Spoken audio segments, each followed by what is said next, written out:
Friends, आज हम लोग बात करेंगे जो घाव होते हैं वॉन्ड्स वो कितने तरह के होते हैं। किस प्रकार के जो घाव हैं, किस तरह के जख्म हैं, ये पुराने हैं नए हैं, किस टाइप के होते हैं, किस में कौन सी दवाई चलेगी। कभी किसी को डायबिटीज़ हो जाता है, यानी कि मधुमेह की जो बीमारी, चीनी जिसको बोलते हैं हम लोग, की अगर बीमारी हो जाती है इसमें कौन सी दवाई लगेगी, कितने प्रकार होते हैं, हर चीज़ को हम लोगों को एक एक करके देखना है। तो सबसे पहले हम लोग टाइप की बात करते हैं। दोस्तों, सबसे पहले हम लोग देखते हैं इनके कितने टाइप्स हैं। दोस्तों, टू टाइप्स ऑफ वॉन्ड्स, घाव दो प्रकार के होते हैं। तो सबसे पहला जो होता है वो कौन सा होता है, इसको देखते हैं।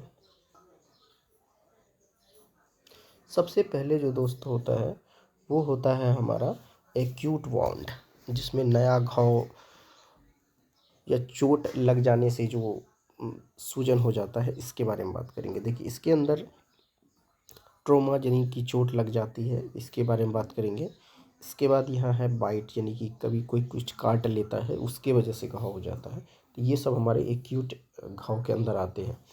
अगला है एक्यूट घाव के अंदर, यानी नया जो घाव उसके अंदर ही एक है बर्न, यानी कभी जल जाता है तो इसकी वजह से भी घाव हो जाता है।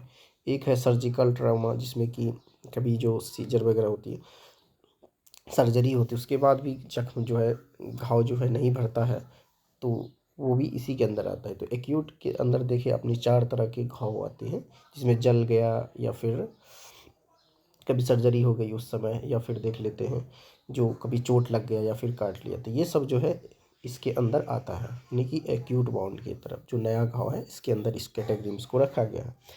तब इनकी जो जख्म है, घाव है, इसको सुधार करने के लिए हम लोगों को क्या करना चाहिए।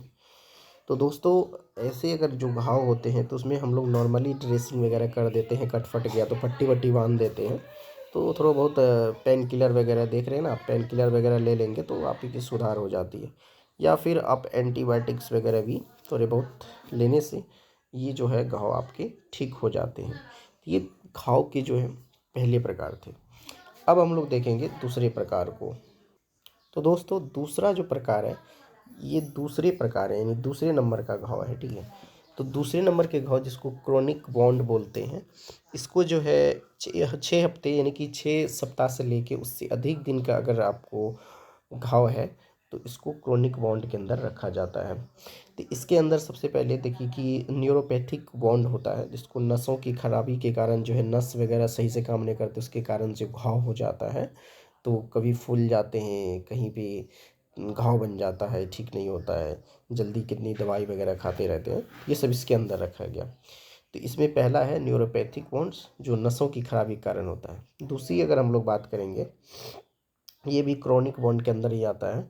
इसको डायबिटीज़ वगैरह, देखिए डायबिटीज़ यानी कि किसी को मधुमेह यानी कि उसकी बीमारी है, चीनी की शुगर की अगर बीमारी होती है, उसकी पाँव फूल जाते हैं, ठीक नहीं होते हैं जल्दी से, और घाव जैसा हो जाता है पूरी तरीके से।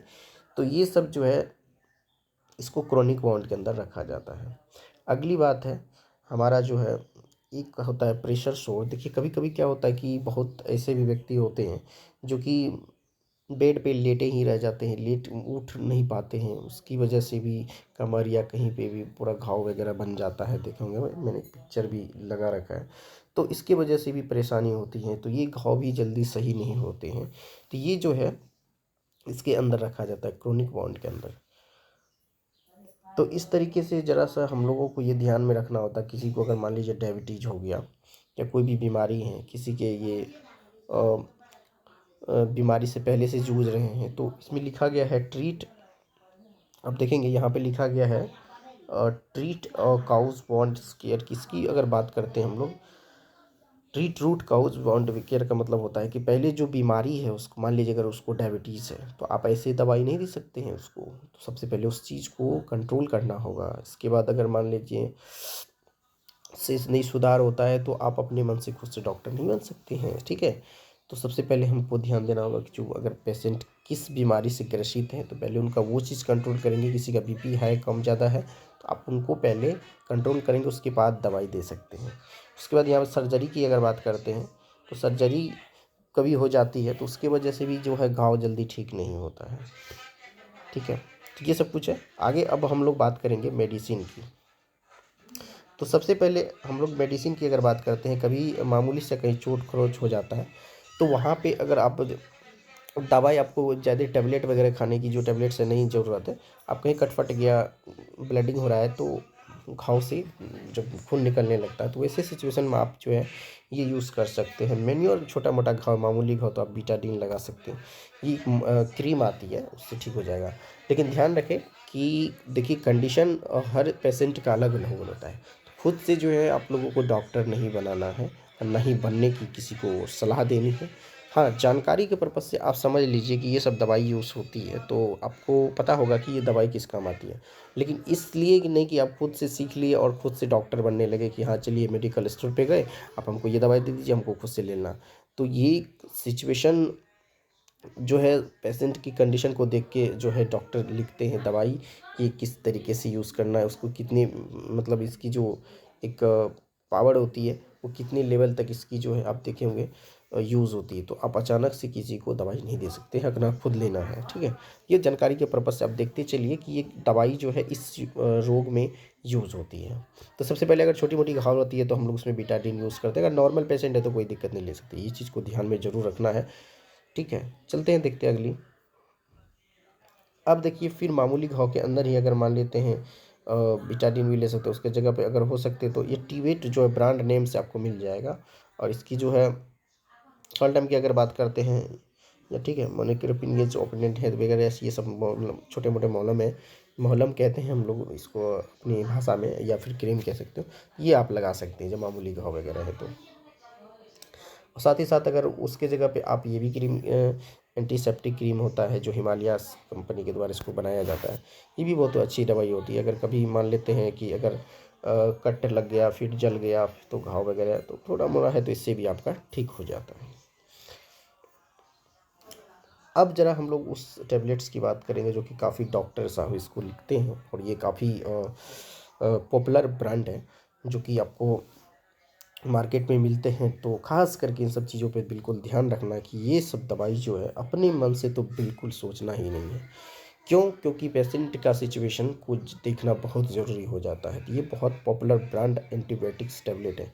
जैसे इसमें जो है आपको एमोक्सिलिन के साथ जो है पोटेशियम का जो है इसमें मिक्सअप होता है। और ये जो है आपको ब्रांड नेम जो है एमोक्सक्लेब के नाम से जो है आपको मिल जाएगा, जो कि 625 mg का होता है। इस ये जो काफ़ी पॉपुलर है, जो कि डॉक्टर आपको बराबर लिखते हैं ये दवाई, ठीक है। अगली एंटीबायोटिक्स देखते हैं जो कि ये भी काफ़ी डॉक्टर इस टेबलेट को पेशेंट को लिखते हैं। तो ये भी एमोक्सिलिन और पोटेशियम इसमें जो है इसका ग्रुप मिला हुआ है। साथ ही साथ इसमें जो है आपको ब्रांड नेम की बात करें तो ये जो है मॉक्सिकाइंट CV 625 के आपको जो है नाम से मिल जाएगा मेडिकल स्टोर पे। तो ये सब जो है डॉक्टर लिखते हैं, और ये जो है खुद से नहीं लेना है आप लोगों को, बस जानकारी पर्पस जान लीजिए कि अमोक्सिन, पोटेशियम जो एमोक्सिन ये सब ब्रांड नेम है। तो ये सब दवाई जो है घाव में यूज़ होता है। ये भी देखिए बहुत पॉपुलर मेडिसिन है, खास करके घाव में यूज़ होता है। ये एक है सेमेक्सिन टेबलेट्स है, जो सेमिक्स 200 करके जो है आपको ये मिल जाएगा ब्रांड नाम से। तो ये भी काफ़ी पॉपुलर मेडिसिन है, जो कि काफ़ी एंटीबायोटिक टेबलेट के तौर पे इसको यूज़ किया जाता है। ये भी एक बहुत ही पॉपुलर एंटीबायोटिक्स है जो कि घाव में ही यूज़ होता है, जिसको हम लोग सिप्रोफ्लेक्सिन के नाम से भी जानते हैं। जिसको अगर ब्रांड नेम की बात करें, फ्लक्सी 500 mg के तहत आपको मिल जाती है। और ये दवाई खास करके आमतौर के लगभग मेडिकल में मिलते हैं, और ख़ास करके जनरल जो भी डॉक्टर होते हैं वो लिखते हैं।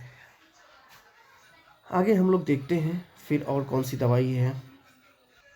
तो ये भी मेडिसिन है, आपको एंटीबायोटिक्स के तहत ही आता है, जिसको सिप्रोफ्लॉक्सिन एसिटिल टेबलेट्स के नाम से जाते हैं। 500 mg के अंदर मिलते हैं, और भी इसके मतलब अलग अलग mg तो डोज है इसका। तो आपको ध्यान रखना है कि ये जो दवाई होती है इस पर आपको पूरी तरीके से ध्यान रखने की ज़रूरत है कि ये जो आपको मेडिसिन दिखा रहे हैं हम आपको, इसकी जो डब्बे आप देखेंगे, ये अगर बहुत ज़्यादा गहरा घाव हो जाता है, जल्दी ठीक नहीं होते, तो ऐसे सिचुएशन में ये सब जो है दवाई चलती है, मेडिसिन आपको दिए जाते हैं। तो ये सब चीज़ को बिल्कुल ध्यान में रखना है कि आपको खुद से डॉक्टर नहीं बनने हैं। तो ये कुछ घाव के टाइप्स थे, घाव के जो सुधार जो वार्ड रहते हैं उसमें किस तरीके की दवाई चलनी चाहिए, नहीं चलनी चाहिए। तो इन सारी चीज़ की जानकारी हम इस वीडियो के माध्यम से आप लोगों को देने की कोशिश किए हैं। तो इस चीज़ को आपको ध्यान रखना है। साथ ही आपको एंटीबायोटिक्स में कभी स्वेलिंग, कभी सूजन हो जाती है, तो आप इसको ये टैबलेट देखेंगे कि ये टैबलेट डॉक्टर साहब अक्सर लिखते हैं, जिसमें कि ट्रिप्सिन के साथ जो है कैमोट्रिप्सिन टैबलेट्स हैं, जिसको सेप्रेशन के नाम से आपको मिल जाएगा, जिससे सूजन वगैरह काफ़ी हो जाता है। तो ऐसे सिचुएशन में ये एंटीबायोटिक टैबलेट्स को दिया जाता है। तो दोस्तों, ये छोटी सी जानकारी थी आप लोगों को घाव के टाइप्स, यानी कि घाव कितने प्रकार के होते हैं, किस घाव में कौन सी टैबलेट दी जाती है, नहीं दी जाती है, कब क्या करना है, हर चीज़ की जानकारी मैंने इस वीडियो के माध्यम से आप लोगों को बताया है। तो अगर जानकारी अच्छी लगती है तो बस अपने चैनल पे आ जाइए, सब्सक्राइब भी कर दीजिएगा, थोड़ा बहुत शेयर भी कर दिया करिए। तो इसी तरीके से नई इन्फॉर्मेशन, नई मेडिसिन की जो एक अलग तरीके से आप लोगों को समझाने की कोशिश करते हैं, अपनी भाषा में समझाते हैं, ताकि आप लोगों को समझ में आ जाए। लेकिन हाँ, एक चीज़ को ज़रूर याद रखिएगा, खुद से डॉक्टर बनने की कोशिश नहीं कीजिएगा दोस्तों। फिर मिलते हैं अगले वीडियो में, तब तक के लिए नमस्कार, जय हिंद, जय भारत।